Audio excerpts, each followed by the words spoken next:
नमस्कार, मैं हूं आपके साथ विशाल कालराम। बात करेंगे देश की राजधानी दिल्ली की। जब कोरोना संकट को लेकर दिल्ली के लोग इतने परेशान हैं, इस परेशानी को, इस संकट को लेकर भी क्यों हो रही है राजनीति, आइए आपको बताते हैं। और शुरुआत करते हैं दिल्ली में कोरोना संकट पर। आज दिल्ली डिजास्टर मैनेजमेंट अथॉरिटी की बैठक हुई है, जिसकी अध्यक्षता चेयरमैन और दिल्ली के उपराज्यपाल अनिल बैजल ने की।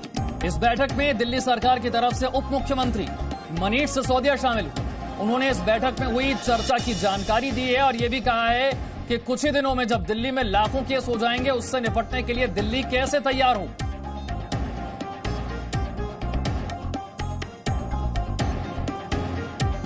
अभी एसडीएमए की मीटिंग में इस बात पे चर्चा हुई कि दिल्ली में जो कोरोना के केसेस बढ़ रहे हैं, उनका स्टेटस क्या है, किस गति से बढ़ रहे हैं। लगभग 12-13 दिन में दिल्ली में कोरोना के केसेस डबल हो जा रहे हैं। अभी जो डेटा प्रेजेंट किया गया उसमें ये बताया गया कि 30 जून तक दिल्ली में 15,000 बेड्स की आवश्यकता होगी, 15 जुलाई तक 33,000 बेड्स की आवश्यकता होगी और 31 जुलाई तक 80,000 बेड्स की आवश्यकता होगी। 15 जून तक 44,000 केसेस होंगे और करीब 6,600 बेड्स की आवश्यकता होगी। 30 जून तक 1 लाख केसेस पहुंच जाएंगे और 15,000 बेड्स की आवश्यकता होगी। 15 जुलाई तक करीब 2.25 लाख केसेस हो जाएंगे और 33,000 बेड्स की आवश्यकता होगी और 31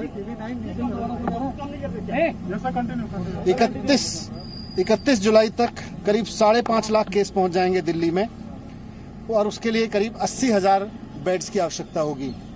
एलजी साहब ने जो कल फैसला लिया कि दिल्ली के हॉस्पिटल्स को सबके लिए खोला जाए, उससे दिल्ली के जो लोग अब दिल्ली में रह रहे हैं उनके लिए बड़ा संकट पैदा हो गया है।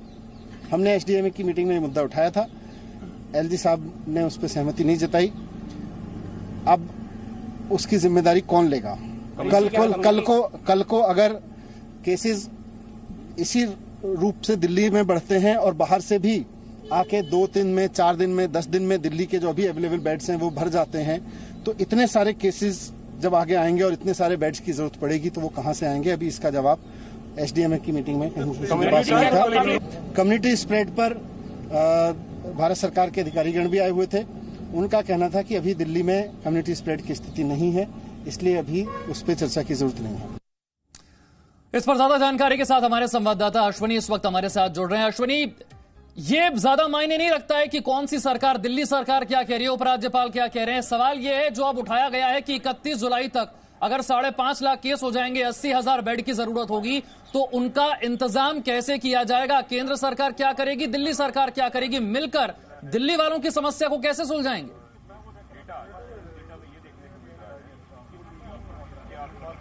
बिल्कुल, देखिए ये सबसे बड़ा सवाल है और अगर दिल्ली सरकार ऐसा कह रही है कि 31 जुलाई तक 5.5 लाख मामले दिल्ली में हो जाएंगे, इसका मतलब कि इन्होंने इसको लेकर के असेसमेंट किया है। लेकिन आप ये बात सोचिए कि दिल्ली सरकार इसके पहले लगातार ये कह रही थी कि हमारे पास सारी तैयारियां, हमारे पास तैयारियां पूरी है, हमने बेड का इंतजाम कर रखा है, हमने हर तरह से जो जहां पर लोगों को क्वारंटाइन करना है उसका इंतजाम कर रखा है, कई सारे होटल टेक ओवर कर रखे हैं। लेकिन अब अचानक दिल्ली सरकार ये कहना चाह रही है कि दिल्ली में जो है कोरोना वो बहुत तेजी से स्प्रेड हो रहा है। हालांकि वो ये कह रही है कि हम ये नहीं कह सकते कि ये कम्युनिटी स्प्रेडिंग है, ये केंद्र सरकार को कहना होगा। लेकिन दिल्ली सरकार, चाहे वो उप मुख्यमंत्री हो या फिर वो स्वास्थ्य मंत्री हो, दोनों का इशारा इसी तरफ है कि दिल्ली कम्युनिटी स्प्रेड की तरफ बढ़ रही है और कहीं ना कहीं ये कहने की कोशिश की जा रही है कि दिल्ली में कोरोना के जो मामले हैं वो बहुत तेजी से बढ़ रहे हैं। और अगर इसका मतलब ये है कि दिल्ली सरकार अगर ये कह रही है तो उनको ये भी बताना पड़ेगा कि अगर इतनी तेजी से मामले बढ़ रहे हैं तो इसके लिए दिल्ली में इंतजाम क्या है। अगर 80,000 बेड्स की जरूरत पड़ेगी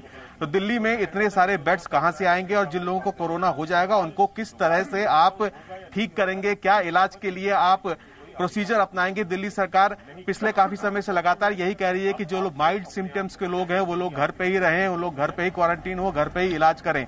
लेकिन जब माइल्ड सिम्टम्स अगर सीरियस में हो जाएंगे तो उनको कहां पर लेकर के जाया जाएगा, क्या इंतजाम है, क्या रोड मैप है, इस बात को लेकर के दिल्ली सरकार के पास अभी तक फिलहाल कोई जवाब नहीं है। और इन्हीं तमाम मुद्दों को लेकर के इस मीटिंग में डिस्कशन हुआ। दिल्ली सरकार अपनी तरफ से ये कह रही थी कि जो कोरोना बढ़ रहा है उसकी स्प्रेडिंग की स्पीड बहुत ज्यादा है और जो नए मामले सामने आए उसमें 50% ऐसे हैं जिनमें ये नहीं पता है कि उसका जो ट्रेसिंग है वो कहां से हुई है, वो जो कोरोना का मामला है वो कहां से आया है। अश्विनी, अभी तो 30,000 केस पहुंचे हैं दिल्ली में और इतनी ज्यादा शिकायत है कि लोगों को अस्पताल में बेड नहीं मिल रहा है। प्राइवेट अस्पतालों को लेकर शिकायत आ रही है। यह कहा जा रहा है कि लोग अस्पताल में भर्ती नहीं कर रहे हैं, कह रहे हैं होम क्वारंटाइन हो जाइए। जब बात 5.5 लाख पेशेंट्स की हो जाएगी तब स्थिति क्या होगी? केंद्र सरकार और राज्य सरकार के बीच में कोई समन्वय होकर कोई आगे की रणनीति पर चर्चा हो पाई है क्या?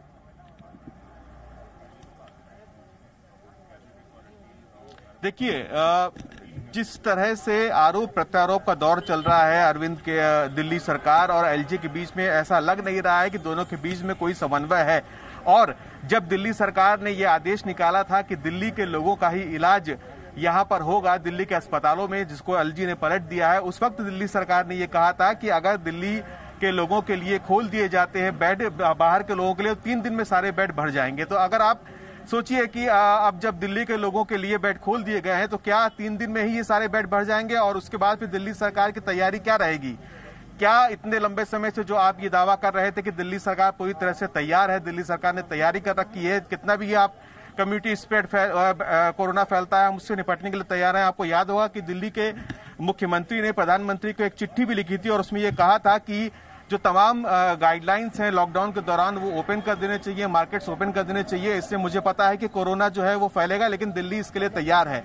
उसमें अभी बहुत ज्यादा वक्त नहीं हुआ और अब अगर दिल्ली सरकार ये कहती है कि दिल्ली के लोगों के लिए ही होने चाहिए दिल्ली के बेड, तो क्या इस दौरान जो तैयारियां की गई थी वो काफी नहीं थी? ये तमाम सवालात अब उठ रहे हैं, लेकिन इन सब के बीच ये सवाल अभी भी खड़ा है कि अगर इतनी बड़ी तेजी से ये स्प्रेड होता है और कोरोना केसेस इतनी तेजी से बढ़ते हैं, अगर 31 जुलाई की बात दिल्ली मनीष सिसोदिया कर रहे हैं तो उसमें अब ज्यादा वक्त नहीं बचा है। तो अगर इस 1 महीने और कुछ दिन के बीच में अगर 5.5 लाख मामले पहुंच जाते हैं तो उससे आखिरकार दिल्ली सरकार कैसे निपटेगी और उस स्थिति में जो दिल्ली के लोग हैं वो क्या करेंगे और कहां जाएंगे? चलिए, इससे पहले दिल्ली के जो स्वास्थ्य मंत्री हैं सत्येंद्र जैन, उन्होंने दिल्ली में कोरोना को एक बहुत बड़ा संकट बताया। स्वास्थ्य मंत्री ने कहा कि दिल्ली में सामुदायिक संक्रमण जैसे हालात तो हैं, लेकिन जब तक केंद्र सरकार ये नहीं कह देती है कि सामुदायिक संक्रमण हो गया है, कम्युनिटी स्प्रेड हो गया है, ऐसा नहीं माना जाएगा।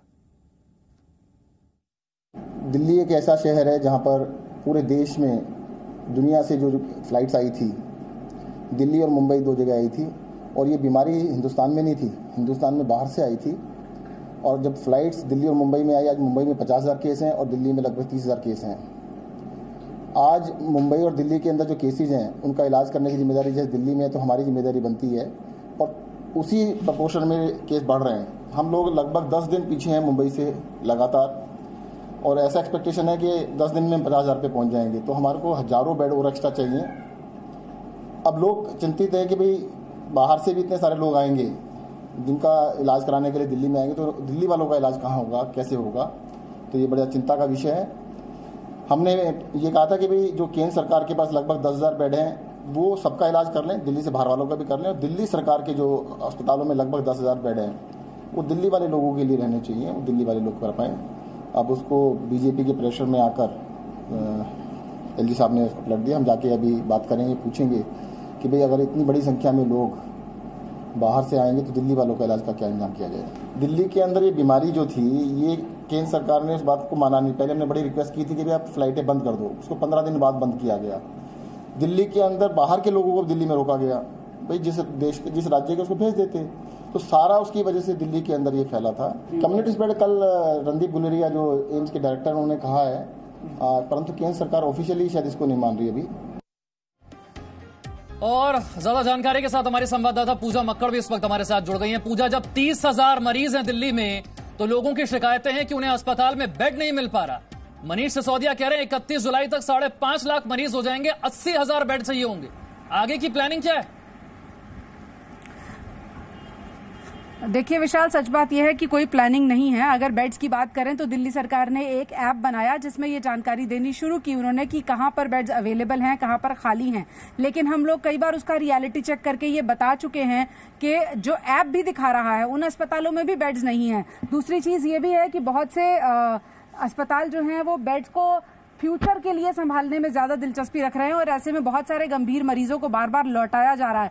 तो क्राइसिस की स्थिति तो अभी आ चुकी है। 30 जुलाई का जो आकलन है उसको करने से ज्यादा जरूरी इस वक्त यह है कि आज की जो स्थिति है फिलहाल जो मरीज बेड्स के लिए दर दर भटक रहे हैं उनके लिए कुछ व्यवस्था की जाए, क्योंकि जो बेड्स इस वक्त अवेलेबल हैं बहुत से लोगों को वो भी मुहैया नहीं हो पा रहे हैं। दूसरी बात सिचुएशन की अगर करें तो सत्येंद्र जैन ने सुबह कहा कि कम्युनिटी ट्रांसमिशन हो चुका है, लेकिन दोपहर में मनीष सिसोदिया ने कहा कि नहीं, कम्युनिटी ट्रांसमिशन तो नहीं हुआ लेकिन हालात बहुत खराब हैं। यानी कि नामकरण करने में, सियासी जुमले देने में और आपस की लड़ाई में ज्यादा दिलचस्पी इस बार दिख रही है। केंद्र और दिल्ली के बीच में जो तनातनी इस वक्त साफ नजर आ रही है, उसके बीच में दिल्ली और एनसीआर के तमाम मरीज रोज परेशान हो रहे हैं, क्योंकि रोज नियम कानून बदले जा रहे हैं और जो भी नियम कानून बनता है वो अक्सर मरीज को परेशान करने वाला ज्यादा होता है। उसकी सहूलियत और उसको इलाज देने वाले नियम कानून कम बन रहे हैं इस वक्त। जब लॉकडाउन की शुरुआत हुई थी उस वक्त दिल्ली के मुख्यमंत्री की तरफ से कहा जा रहा था कि हम होटलों से बात कर रहे हैं, गेस्ट हाउस से बात कर रहे हैं, बैंक्वेट हॉल से बात कर रहे हैं, अगर संख्या बढ़ गई तो हम इनको भी अस्पतालों में कन्वर्ट कर देंगे, आइसोलेशन में कन्वर्ट कर देंगे। ये जो प्लानिंग थी ये सिर्फ बातों में थी या होता हुआ नजर भी आ रहा है?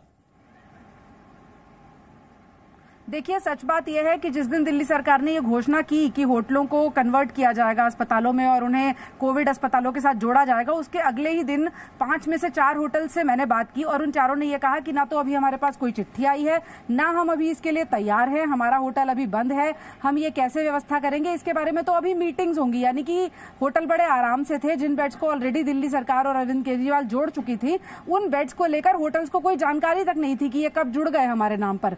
दूसरी बात यह भी है, हमें यह भी समझना होगा कि जो बेड्स का क्राइसिस है वो नॉर्मल बेड के क्राइसिस को लेकर कहीं भी नहीं है। दिल्ली में, मुंबई में जिन भी जगहों पर कोरोना के मामले ज्यादा हैं वहां बेड्स का क्राइसिस ऑक्सीजन वाले और वेंटिलेटर वाले बेड्स को लेकर है और इन्हीं दोनों की अगर बात करें तो इन्हीं दोनों का क्राइसिस हो रहा है, क्योंकि जो गंभीर मरीज नहीं है उसको तो पहले ही दिल्ली सरकार ने यह ताकीद किया कि आप घर पर रहकर इलाज करें। इसका मतलब यह है कि अस्पताल में वो मरीज पहुंच रहा है जिसको वेंटिलेटर की जरूरत है या जिसको ऑक्सीजन सपोर्ट की जरूरत है और ऐसे में बेड्स का क्राइसिस होना उस मरीज के लिए जान पर खतरा पैदा कर रहा है। बहुत बहुत शुक्रिया पूजा इस जानकारी के लिए। तो दिल्ली में जिस तरह से कोरोना संकट बढ़ रहा है, लोगों की सेहत पर अब राजनीति भारी पड़ने लगी। एक छोटा सा ब्रेक, फौरन हाजिर होंगे। No signal, no worry. Presenting Z News app with live TV, latest updates and expert opinion. Available on Google Play and App Store. Download it now.